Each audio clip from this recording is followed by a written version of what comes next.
महिला सबलीकरण आणि सक्षमीकरणासाठी प्रयत्न करणार उद्योजक खोराटे यांचं वक्तव्य। आजरा चंदगड विधानसभा मतदारसंघ हा शेती प्रधान आहे। महिला सक्षमीकरण व सबलीकरण होण्यासाठी काजू वगळता अन्य कोणताही व्यवसाय नाही। आजरा तालुक्यातील व चंदगड विधानसभा मतदारसंघातील कोळिंद्रे जिल्हा परिषद मधील महिलांच्या शाश्वत विकासासाठी सावित्रीबाई सेवाभावी संस्थेच्या नेतृत्वाखाली दौलत कारखाना स्थळावर बैठक झाली। यावेळी उद्योजक श्री खोराटे यांनी योग्य मार्गदर्शन केलं आणि लवकरच महिला सबलीकरण वेगवेगळ्या उद्योगाच्या माध्यमातून यासाठी नक्कीच प्रयत्नशील राहणार असल्याची ग्वाही दिली।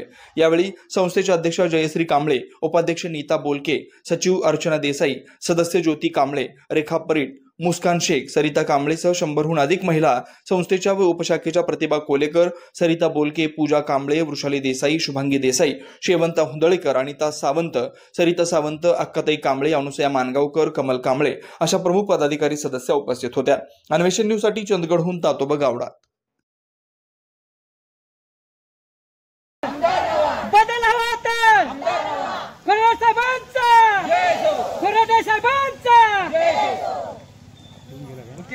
मी सावित्रीबाई सेवाभावी संस्था आजरा महाराष्ट्र यांच्यातर्फे या सदस्य असून त्या अनुषंगाने मी इथे माननीय मानसिंग खोराटे साहेबांना म्हणजे उद्योग प्रतिजत म्हणून ह्या 4 चौघांमध्ये जे प्रकाशित आहेत, जे उज्ज्वल त्यांनी यश मिळाले, या आमच्या संस्थेतर्फे आमच्या महिलांना काहीतरी कामगार, रोजगार, एक शाश्वत रोजगार असं पाहायला गेलं तर खूप काही महिलांसाठी खूप योजना आहेत, पण या योजना ह्या महिलांपर्यंत पूर्णतः पोहोचल्या नाहीत। आणि असं कोणतरी नेतृत्व आमच्यासाठी हवं आहे की जेणेकरून आम्हाला ह्या महिला सुदृढ करायच्या आहे। आम्ही सर्वसामान्य जनतेतून सर्वसामान्य महिला इथपर्यंत आलोय की आम्हाला काहीतरी करायचं आहे, आमच्या कुटुंबासाठी काहीतरी करायचं आहे। जर एक कुटुंब सुधारलं तर एक गाव सुधारतं आणि या गावानुसारच आपला देश हा प्रगतीपथावर जातोय। म्हणजे आपला देश सुद्धा आर्थिक विकसित व्हावा असं जर वाटत असेल तर आम्हाला कोणाची तरी मदतीची आवश्यकता होती। म्हणून मी जाधव सरांच्या मतीने आम्ही सगळ्या महिला एकत्र येऊन आम्ही सरांना भेटलो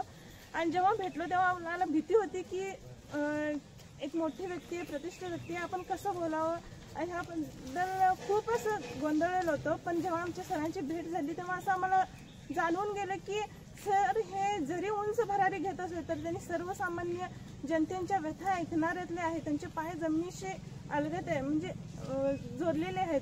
हे जेव्हा आम्हाला समजलं तेव्हाच आम्ही महिलांना एकत्र केलं। श्रावण महिन्यामध्ये खूपही अशा महिला बाहेर वगैरे जाणार होत्या, पण तरी सुद्धा एका हाकेसरशी ह्या महिला इथं राहील। काही महिला थोड्या कारणामुळे येऊ शकल्या नाही, तांत्रिक अडचणीमुळे, पण जितक्या आल्या त्यांना तर उमेद भेटावी या इच्छेने आम्ही इथं आलो। आणि सर सावित्रीबाई सेवाभावी संस्था नेहमीच तुमच्या पाठीशी असेल, तुमच्या व्यावसायिक, राजकीय